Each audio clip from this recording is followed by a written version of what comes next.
بسم الله الرحمن الرحيم. الحمد لله رب العالمين، والصلاة والسلام على سيد المرسلين وعلى آله وأصحابه الطاهرين أجمعين. أما بعد، فأعوذ بالله من الشيطان الرجيم. بسم الله الرحمن الرحيم. يا أيها النبي لم تحرم ما أحل الله لك تبتغي مرضات أزواجك والله غفور رحيم. قد فرض الله لكم تحلة أيمانكم والله مولاكم وهو العليم الحكيم.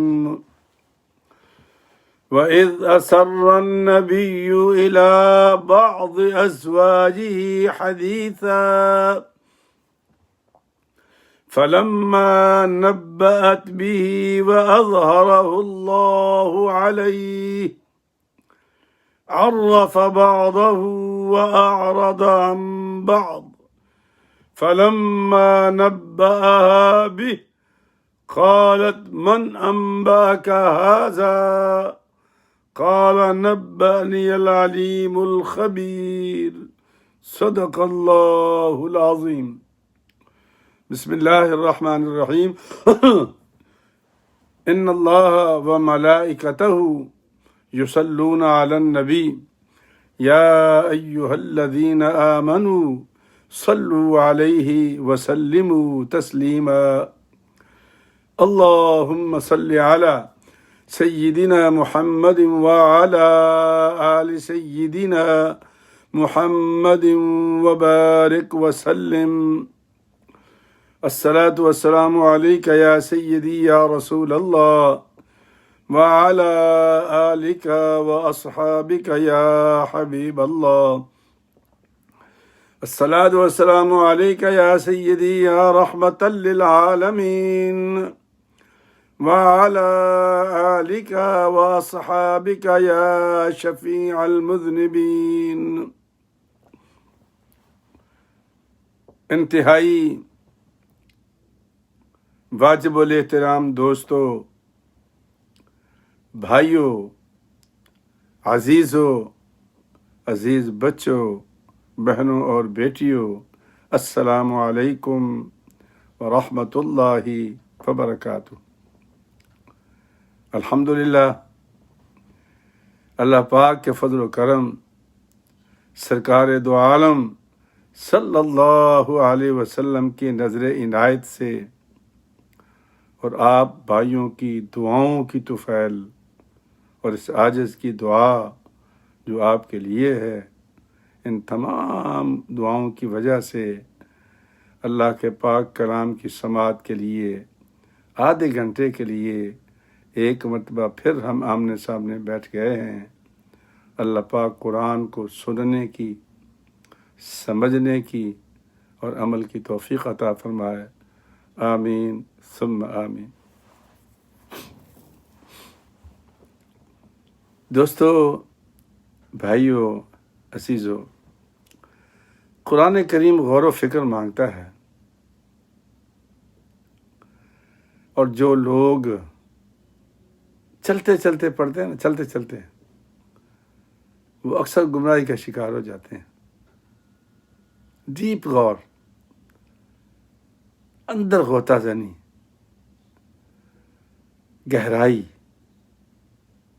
تو قرآن ان کی مدد کرتا ہے۔ آج کے سبق میں بھی ایک ایسی بات ہے جیسے اچھے اچھے لوگ ٹھوکر کھا گئے ہیں۔ یہ سورہ تحریم ہے، اس کا نمبر 66 ہے، 66، سپارہ 28 ہے، آیتیں آج بھی 1، 2 اور 3 ہے۔ سورہ تحریم 66، سپارہ 28، آیات 1، 2، 3۔ اس مضمون کو بیان کرنے سے پہلے ایک بات ذہن نشین کر لیں،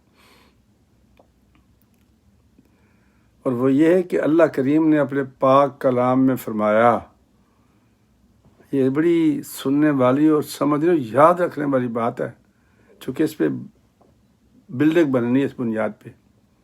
وہ کیا ہے؟ اللہ فرماتا ہے کہ ما آتاکم الرسول فخذوہ، جو کچھ رسول تمہیں دے کہے مان لو اور پکڑ لو۔ وما نہاکم عنہ فانتہوہ، اور جس سے منع کر دے، جس سے منع کر دے منع ہو جاؤ۔ تو یہاں اللہ کریم نے کوئی قید نہیں لگائی کہ کیا چیز، بات سمجھے نا، جو کچھ۔ تو نبی کی 2 حیثیتیں ہیں، یہ سبق سے پہلے سن لیں، کیونکہ آگے جا کے میں نے ایک بات کرنی ہے، یہ ٹھوکر کھانے والوں کے لیے، تو کہیں ایسا نہ ہو کہ اندھا دھند ہم بھی ان کے پیچھے چل پڑیں۔ ایک ہے شریعت اور ایک ہے تشریع۔ تو تشریع بھی نبی پاک کریں گے اور شریعت بھی نبی پاک دیں گے، 2 حیثیتیں ہیں، تشریع کی بھی اور تشریع کی بھی، یعنی بیان بھی کریں گے اور شریعت بھی دیں گے۔ تو شریعت تو ہے ہی محمد مصطفیٰ صلی اللہ علیہ وسلم کی، اللہ کی شریعت پہ تو ہم عمل کر سکتے ہی نہیں، ہم تو سرکار کی سنت پر عمل کریں گے۔ سرکار نے شادی فرمائی، ہمیں کرنا ہوگی، سرکار نے نکاح کیا، ہمیں کرنا ہوگا۔ اللہ کی نہ شادی ہے نہ نکاح ہے، کیسے چلو گے اس کے راستے پر؟ مر جاؤ گے۔ اسی لیے فرمایا کہ وَمَن يُطِعِ الرَّسُولَ فَقَدْ أَطَاعَ اللَّهَ۔ یہ بنیاد یاد کر لیں، کام آئے گی کبھی زندگی میں آپ کے، کہ جس نے رسول کی اطاعت کی اس نے اللہ کی اطاعت کی۔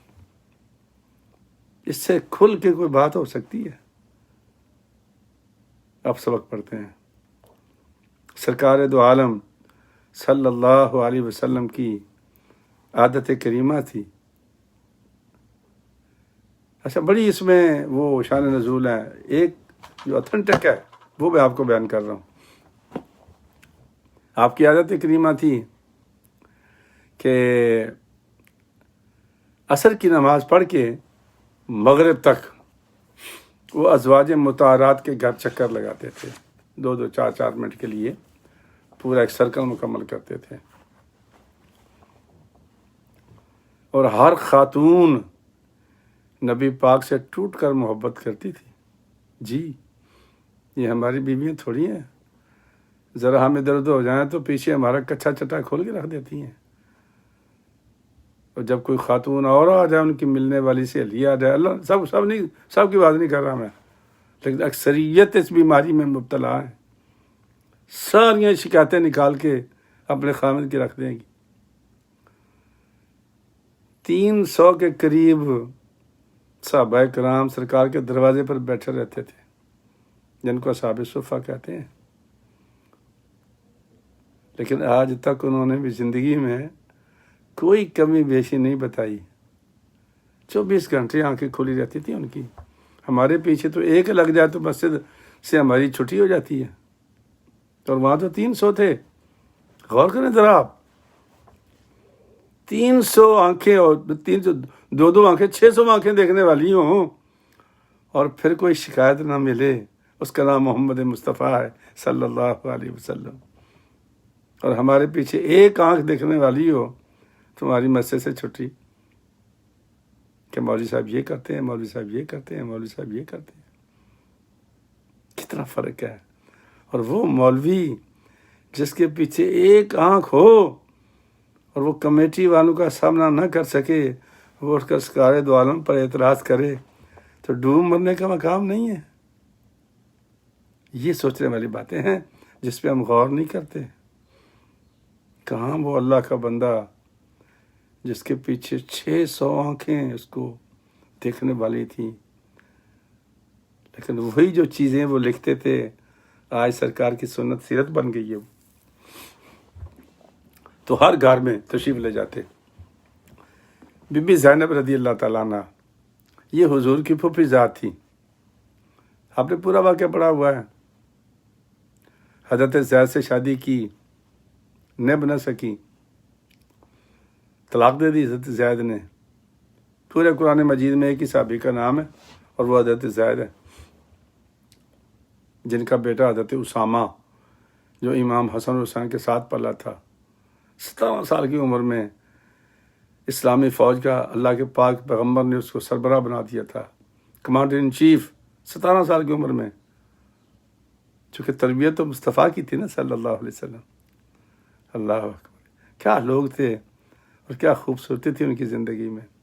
تو وہ بی بی زینب جب انہوں نے طلاق دے دی تو انہوں نے مصلی ڈال دیا اللہ کی بارگاہ میں، کہا مالک میں نے تو تیرے نبی کی بات مانی تھی نا، اب ایک بقول دنیا کے ایک غلام نے مجھے چھوڑا ہے، اب کوئی مجھ سے شادی کرے گا یا میری ساری زندگی یوں ہی گزر جائے گی؟ تو حکم ربی آ گیا تھا، یہ بھی قرآن مجید میں موجود ہے۔ اور بی بی زینب اس پہ فخر بھی کیا کرتی تھی کہ میں وہ ہوں جس کے نکاح کا پیغام خود اللہ رب العزت نے دیا تھا۔ سرکار کو فرمایا گیا کہ محبوب اٹھیے اور حضرت زینب سے نکاح کیجیے۔ حضرت زینب، ان کو کہیں سے شہد مل گیا، کوئی گفٹ کر گیا بی بی صاحبہ کو، تو سرکار شہد کو بہت پسند کرتے تھے،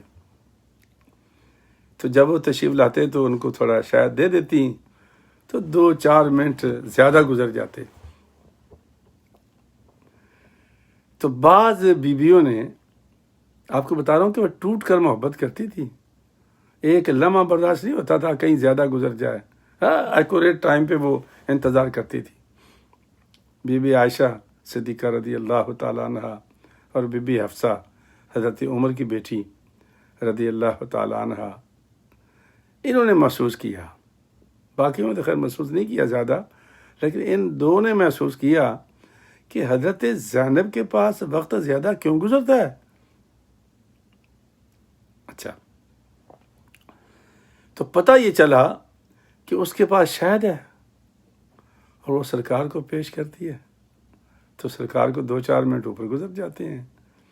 تو دونوں بیویوں نے کہا کہ ایسا کرتے ہیں کہ کوئی چکر چلاتے ہیں، عورت ذات تو ہے نا، نہیں سمجھے بات کو، عورت ہوتی ہے، اور پھر نبی سے ٹوٹ کر محبت کرنے والی ہوں تو محبت میں تو پھر یہ برداشت نہیں ہوتا۔ بے شک وہ نبی کے گھر میں تھی، اس لیے تو اللہ پاک نے بھی ان کو تنبیہ فرمائی تھی کہ تم اب عام عورتیں نہیں ہو، اب تم نبی کی بیوی ہو، سوچ سمجھ کے چلنا ہوگا، اگر تمہیں ثواب دگنا ملے گا تو گناہ بھی دگنا ملے گا۔ جی، تو دونوں بیویوں نے کہا کہ ایسا کرتی ہیں کہ جب سرکار تشریف لائے نا تو ہم کہیں گے کہ جی آپ کے منہ سے نا وہ مغافیر کی بو آتی ہے، یہ گوند ہوتی تھی میٹھی، وہ لوگ کھاتے تھے، مطلب وہ پتلی ہو جائے تو پی لیتے تھے۔ اچھا، تو سرکار دو عالم صلی اللہ علیہ وسلم جیسے تشریف لائے بی بی حفصہ کے پاس تو فرماتی ہیں کہ آپ نے مغافیر پیا ہے؟ کہا نہیں، آپ کے منہ سے بو آ رہی ہے۔ ان کا نہیں شہد تھا؟ کہا اچھا، وہ شہد کی مکھی نے پھر مغافیر وہ گوند کھائی ہوگی، تا اس سمیل آ رہی تھی، اور اللہ کے نبی کو سمیل سے بڑی نفرت تھی۔ تو سرکار کو جب یہ کہا گیا، اس کے بعد اٹھ کے وہ بی بی عائشہ کے پاس گئے، تو بی بی عائشہ نے بھی یہی بات کی۔ تو سرکار دو عالم نے فرمایا اچھا اگر تم لوگوں کو بو آتی ہے نا تو آج کے بعد میں شاید نہیں پیوں گا، بس ختم، سمجھو نہیں پیوں گا، قسم ہوگی میری، لیکن بتانا نہیں کسی کو۔ سرکار نے فرمایا کہ میں نے یہ کہا ہے، بتانا نہیں کسی کو بھی۔ میں کہا ٹھیک ہے۔ اچھا، سرکار دو عالم صلی اللہ علیہ وسلم نے جب یہ کہہ کہ مسجد میں تشریف لائے تو پھر یہ آیات اتری، تو حضرت عائشہ نے بتا دیا کسی دوسری خاتون کو کہ نبی پاک نے وعدہ کر لیا ہے، اب وہ وہاں بی بی زینب کے بعد شاید نہیں پئیں گے، انشاءاللہ اب سب کی باری ٹائم سے ہی آئے گی۔ خوشی کے اندر نا انہوں نے یہ بات کر دی۔ اللہ کا پاک کلام سن لے۔ اچھا، یہاں پر ٹھوکر کھائیے جو پہلے بات کر چکا ہوں میں۔ ایک ہوتا ہے حرام کو حلال کو حرام کر دینا، بات سمجھ گئے؟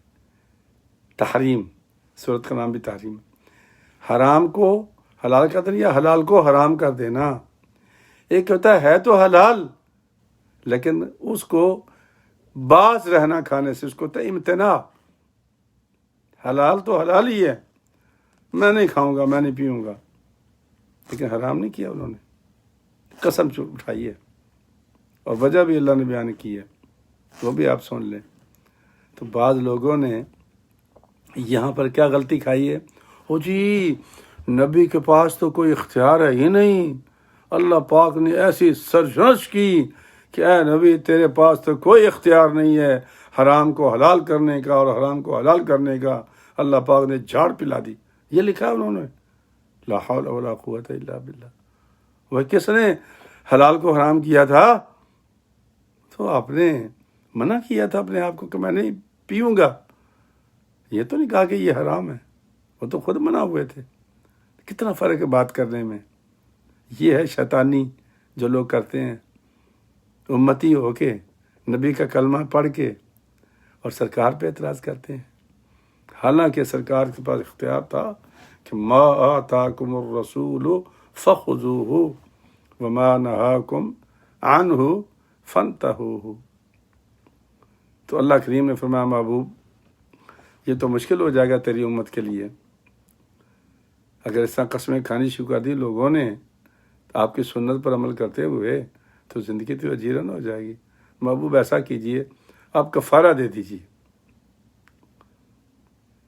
اگر کسی نے حلال کو حرام کیا ہو تو کفارہ ہوتا ہے۔ کتنی غیر عقل مندانہ گفتگو ہے یہ۔ آپ کفارہ دے دیجئے اور شہد پیجیے تاکہ آنے والی امت کے لیے مسئلہ نہ بن جائے، کل کو آپ کی سنت بنا کے لوگ ایک دوسرے کو پریشان نہ کریں۔ اتنی سی بات تھی، کہاں امتناع اور کہاں تحریم، لیکن لوگوں نے امتناع کو تحریم بنا دیا اور کہا کہ نبی کے پاس کوئی اختیار نہیں، حالانکہ نبی شریعت دیتا ہے، جو کہہ دے وہ شریعت بن جاتی ہے، جو کر لے وہ شریعت بن جاتی ہے، اور جو تشریح فرما دے وہ شریعت بن جاتی ہے۔ کتنے فرق ہے ان باتوں میں، بڑی سوچ سمجھنے والی بات ہے۔ تو اللہ فرماتا ہے کہ یا ایھا النبی لم تحرم ما احل اللہ لک تبتغی مرضات ازواجک۔ اے محبوب تم نے کیوں اپنے آپ کو منع کر لیا ہے اس چیز کو جو حلال ہے، صرف اس لیے کہ اپنی بیویوں کی خوشنودی کے لیے؟ ٹھیک ہے،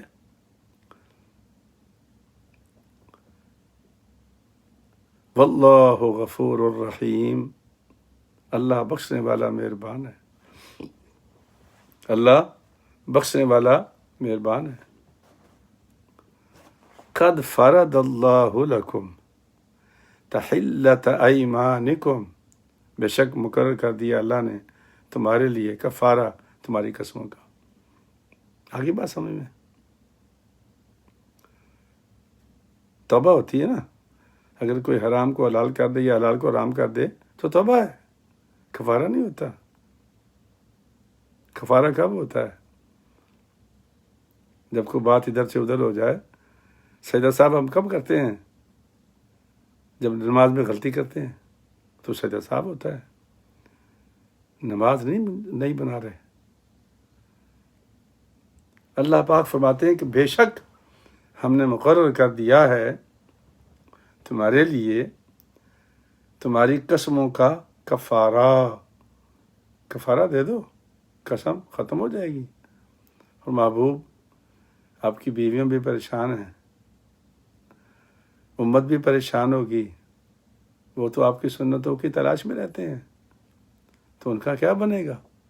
معاملہ آپ کا تو نہیں ہے، پوری امت کا ہے. جس طرح امام ابو حنیفہ رحمۃ اللہ علیہ جا رہے تھے تو بارش ہوئی تھی، بڑا کیچڑ تھا، تو اب دیوار پکڑ کے چل رہے تھے. ایک بچہ بھی آپ کے آگے آگے جا رہا تھا، اس کا پیر پھسلا، بچے کا نا، بچہ سنبھل گیا.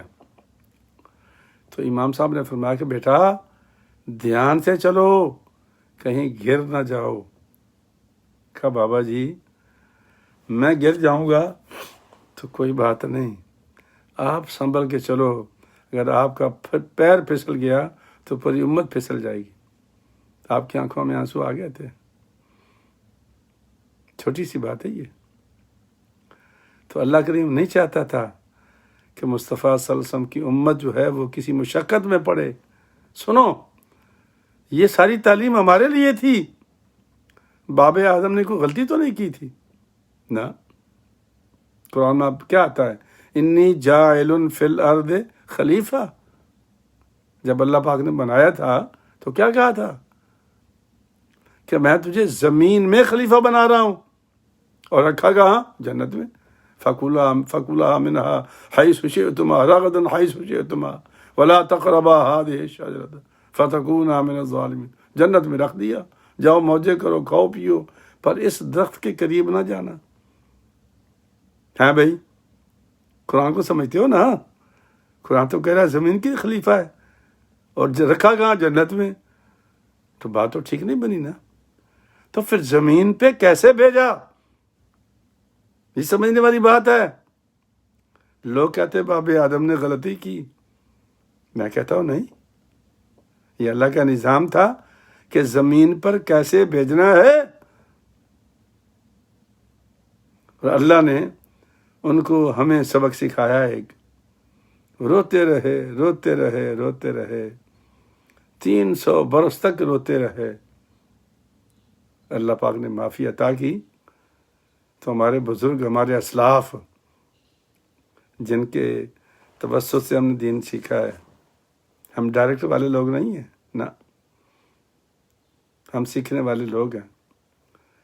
فرماتے ہیں کہ اگر نام محمد را نیا ورد شفیع آدم، نہ آدم یا فتح توبہ، نہ نوح اصغر کے نجینا. اللہ اکبر. کہ سرکار دو عالم صلی اللہ علیہ وسلم کا وسیلہ اللہ کی بارگاہ میں حضرت آدم پیش نہ کرتے تو ان کی توبہ کبھی قبول نہ ہوتی. قرآن کیا کہتا ہے؟ بڑے بڑے جغادری، میں نے پوچھا ہے بڑے بڑے اپنے آپ کو بہت بڑے تمغے سجانے والوں سے، اللہ فرماتا ہے فَتَلَقَّىٰ آدَمُ مِن رَبِّهِ کَلِمَاتٍ. ہم نے آدم کے دل میں کچھ لفظ القاء کر دیے. فتاب علیہ انہ هو التواب الرحیم. وہ کون سے لفظ تھے؟ اللہ نے تو بیان نہیں کیے نا، تو کچھ تو ہوں گے. فتلقى آدم من ربه کلمات. اللہ کہتا ہے کہ ہم نے آدم علیہ السلام کے دل میں بات ڈال دی کہ یہ کہہ دے. لیکن یہ دل والوں کی باتیں ہیں. یہ جو کاغذی کتابی لوگ ہوتے ہیں نا، یہ ان کے بس کی بات نہیں. نہ میں وابی، نہ میں سنی، میں تو علمی کتابی، پتہ نہیں کیا کیا لوگ کہتے رہتے ہیں.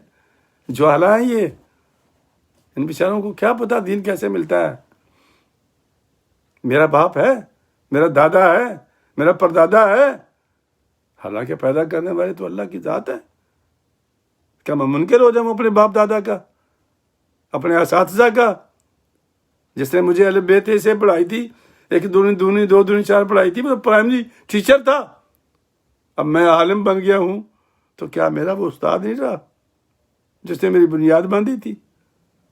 نہیں، آج بھی وہ استاد ہے، اس کا وہی احترام ہے جس نے میری بنیاد باندھی تھی، اس کی ہم قیمت نہیں دے سکتے؟ میں کیسے انکار کر دوں؟ پتہ نہیں یہ کیسے لوگ ہیں، اٹھائی صرف حدیث کی کتاب اور پڑھنے بیٹھ گئے، نہ علم سیکھا، نہ پتہ کیا کہ صرف کیا ہے، ناف کیا ہے، قواعد کیا ہیں، کہاں کہاں کس بات کو کس طرح سمجھنا ہے، تفسیر قرآن کیا۔ وہ اللہ کے بندو، یہ ہے علوم، علوم پڑھو گے تو بات سمجھ میں آئے گی، وگرنہ ہمارا ایک فارماسسٹ دوست ہے، وہ کہتا ہے جی ہر جو ہم دوا دیتے ہیں نا جی، ایک پرچہ بھی ساتھ دے دیتے ہیں، اس میں اشیاء لکھی ہوتی ہے، تو پھر ڈاکٹر کی کیا ضرورت ہے؟ لیکن اس کے اندر جو سب کچھ لکھا ہے، لیکن ایک بات نہیں لکھی ہوتی، یاد رکھنا، کہیں غلطی نہ کہا جانا آپ بھی علمی کتابی کے پیچھے رہ کے، اس کے اندر یہ نہیں لکھا کہ اگر ریاکشن ہو جائے تو پھر کون سی دوا استعمال کرنی ہے، یہ ڈاکٹر بتائے گا آپ کو۔ کہاں غلطی کرتے ہو یہ کون بتائے گا؟ عالم بتائے گا تمہیں۔ صرف حدیث پڑھنے والوں کو نہیں سمجھ میں آتی، وہ تو کتاب پڑھی، آگے ترجمہ لکھا تھا، پڑھ دیا، آپ بھی کر لو، آپ عالم ہو جاؤ گے۔ او بھائی پہلے سیکھو، اور جب تک نہیں سیکھو گے تو عالم کیسے بنو گے؟ عالم بنو گے تو پھر آپ کو حدیث کا ترجمہ کرنا صحیح آئے گا، وگرنہ وہی بات پرانے زمانے والی، ایک صاحب نے بڑا موٹا سارا کتا آگے باندھ لیا، نماز شروع کر دی اس نے۔ کسی نے پوچھا بھائی جان یہ کتا آگے کیوں باندھا ہے آپ نے نماز؟ اس نے کہا جی کہ لا صلاۃ الا بحضور القلب، نماز نہیں ہوتی جب تک قلب سامنے نہ ہو۔ تو ان کا قلب کا کیا معنی ہے؟ کہتا جی چھوٹے کاف سے قلب ہونا تو اس کا معنی کتا ہوتا ہے، تو یہ بڑے قاف سے قلب ہے تو اس کا معنی بڑا کتا ہے۔ یہ ترجمہ کیا اس نے، قلب اپنی طرف سے موٹا کاف کر کے کہا موٹا کتا، چھوٹے کاف سے قلب چھوٹا کتا، یہ ترجمے کرتے ہیں یہ لوگ۔ خدا کے لیے ان سے بچ کے رہنا، دین سیکھو علماء سے، عالموں سے، جو لفظ کی قدر کرتے ہیں، لفظ کو پہچانتے ہیں۔ بات لمبی ہو گئی، اللہ فرماتا ہے کہ محبوب کفارہ دے دو اور آئندہ نہیں کرنا تاکہ امت بچ جائے تیری، وہ آپ سے سیکھے گی نا۔ واللہ مولاکم، اللہ تمہارا کارساز ہے، اللہ جانتا ہے نا کہ کیسے بچانا ہے میں نے آپ کو اور آپ کی امت کو۔ معاملہ آپ کا نہیں ہے جی، آپ کی امت کا معاملہ ہے۔ اس لیے میں نے باب آدم کی مثال دی ہے کہ بنایا تھا زمین کے لیے اور رکھا کہاں؟ جنت میں، اور بھیجنے کے لیے اللہ پاک نے بہانہ کر دیا۔ اچھا، اب جب حضرت سیدہ عائشہ صدیقہ رضی اللہ تعالی عنہا سے سرکار نے فرمایا کہ عائشہ چلو ٹھیک ہے آج کے بعد میں شاید نہیں پیوں گا، تو لیکن سن بتانا نہیں کسی کو۔ ہم کہا ٹھیک ہے، مجھے کیا ضرورت ہے بتانے کی۔ وَإِذْ أَسَرَّ النَّبِيُّ إِلَىٰ بَعْضِ أَزْوَاجِهِ حَدِيثًا، جب رازداری سے بتائی بات نبی پاک نے اپنی کسی بیوی سے ایک بات، فَلَمَّا نَبَّأَتْ بِهِ وَأَظْهَرَهُ اللَّهُ عَلَيْهِ، پھر جب بتا دی اس کی بیوی نے وہ بات دوسری بیوی کو، اور اللہ پاک نے ظاہر کر دیا، وَأَظْهَرَهُ اللَّهُ عَلَيْهِ عَرَّفَ بَعْضَهُ وَأَعْرَضَ عَنْ بَعْضٍ، تو اللہ پاک نے بتا دیا نبی پاک کو کہ محبوب یہ بات انہوں نے کی ہے۔ اب جب سرکار دو عالم صلی اللہ علیہ وسلم نے پوچھا کہ یہ آپ نے کیوں کیا ایسا، تو کہنے لگی اچھا آپ پہلے یہ بتائیں کہ آپ کو کس نے بتایا؟ عورت تھی نا، بتائیں آپ کو کس نے بتایا ہے؟ اللہ اکبر، من انبا کا حاضہ، کس نے بتایا آپ کو یہ؟ اس کا خیال تھا کہ اس نے بتائی ہوگی، تو سرکار نے فرمایا قال نبأنی العلیم الخبیر، مجھے اس نے خبر دی ہے جو ساری خبروں کا جاننے والا ہے، مجھے میرے اللہ نے بتایا، مجھے کسی نے بتایا۔ دوستو، بھائیو، عزیزو، تحریم اور امتناع میں بڑا فرق ہوتا ہے۔ آپ نے کسی حلال کو حرام نہیں کیا تھا، نہ، اپنے آپ کو منع کیا تھا، اور بھی بیویوں کے لیے، یہ قرآن کہتا ہے۔ تو اللہ کریم نے فرمایا کہ نہ، کفارہ دے دو اور امت کے لیے آسانی پیدا کر دو۔ اللہ خود یہ چاہتا ہے کہ مصطفیٰ صلی اللہ علیہ وسلم کی امت آسانی میں ہو، اور سرکار بھی یہی چاہتے تھے کہ میری امت کے لیے آسانیاں ہوں۔ مشکلات تو ہم خود پیدا کرتے ہیں نا، یہ ہمارا قصور ہے۔ اللہ پاک ہمیں بھی سمجھ دے، اور ہماری بہنوں اور بیٹیوں کو بھی سمجھ دے کہ یہ کانا پھوسی یہ ٹھیک نہیں ہے، یہ افتراق اور انتشار کا باعث بنتی ہے، خاندان ٹوٹ جاتے ہیں۔ ہاتھ ہلکا رکھیں، گھر بنے رہیں گے، ہاتھ ہلکا رکھیں، دنیا آباد رہے گی۔ اگر ہاتھ آپ چھوڑ دیں گی تو دنیا ادھر سے ادھر ہو جائے گی۔ اللہ پاک ہمارا حامی و ناصر ہو۔ السلام علیکم ورحمۃ اللہ وبرکاتہ۔